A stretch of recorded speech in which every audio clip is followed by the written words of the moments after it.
que Jeanne Calment aurait pu connaître à quelques années près. C'est l'une des cicatrices les plus profondes de notre orgueil national. Eh bien, la Belgique vient de regrouper des milliers de figurants, des hussards, des dragons, des grognards, pour reconstituer cette défaite de Napoléon devant les troupes anglaises et prussiennes. Jusqu'à présent, il y avait des livres d'histoire. Maintenant, il y a la télévision et notre correspondant de guerre, Jean-Pierre Ferré.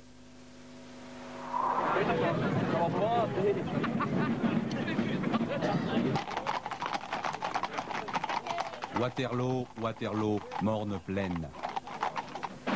Waterloo, coquette localité de la province du Brabant, aux portes de Bruxelles.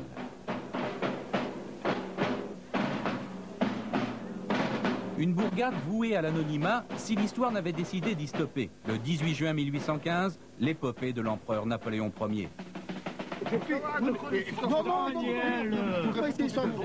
Depuis, ce nom a traversé la planète. On trouve aujourd'hui 43 villes, villages, bourgs et lieux-dits qui portent le nom de Waterloo. Aux États-Unis, au Canada, en Australie, partout, et même en Sierra Leone, au cœur de l'Afrique. Vive l'empereur!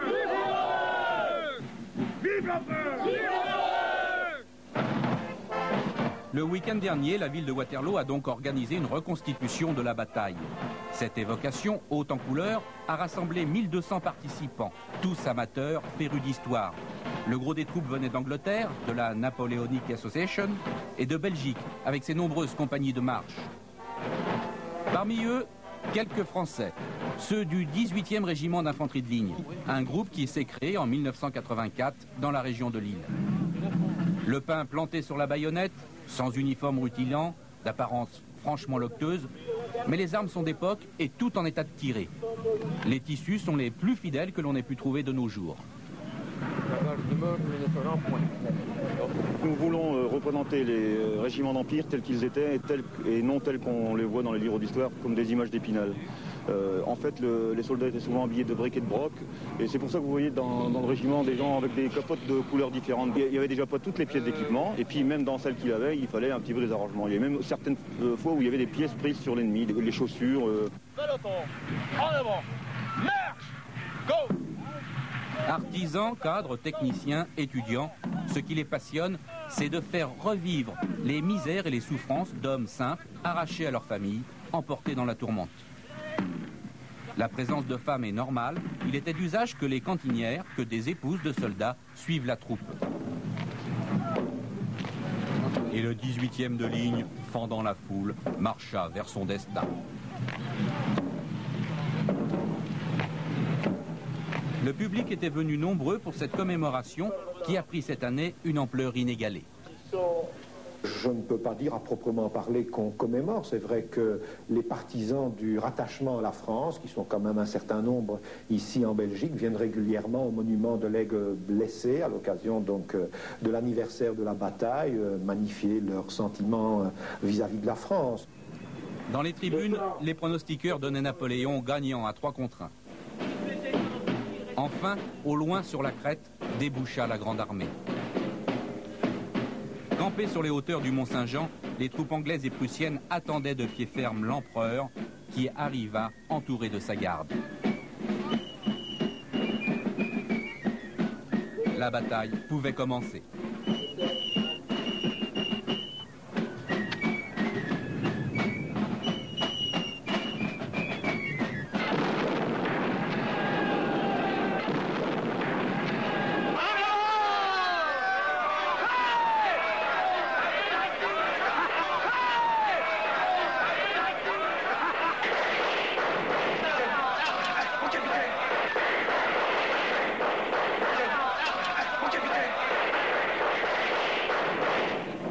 La première attaque française échoua au pied de la butte.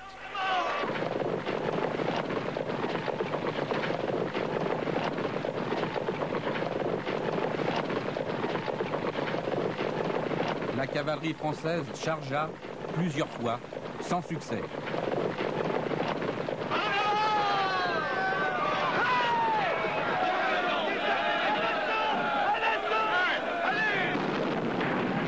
Tout au long de la journée, les attaques françaises vinrent se briser sur la résistance alliée. Pour les coups de feu, on utilisa une poudre d'escopette noire, la poudre à canon classique. On attendait une poudre gris, c'était plus cher.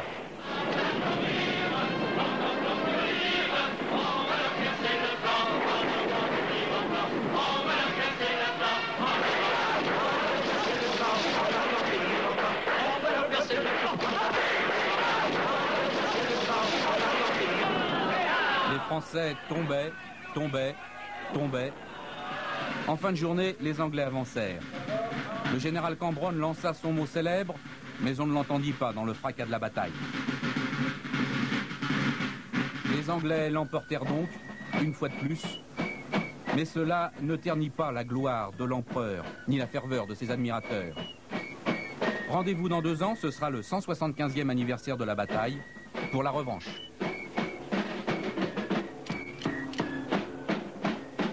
Voilà, extraordinaire reconstitution qui a eu lieu ce week-end en Belgique, à quelques jours de l'anniversaire de cette bataille de Waterloo. À 20h, vous avez rendez-vous avec Patrick.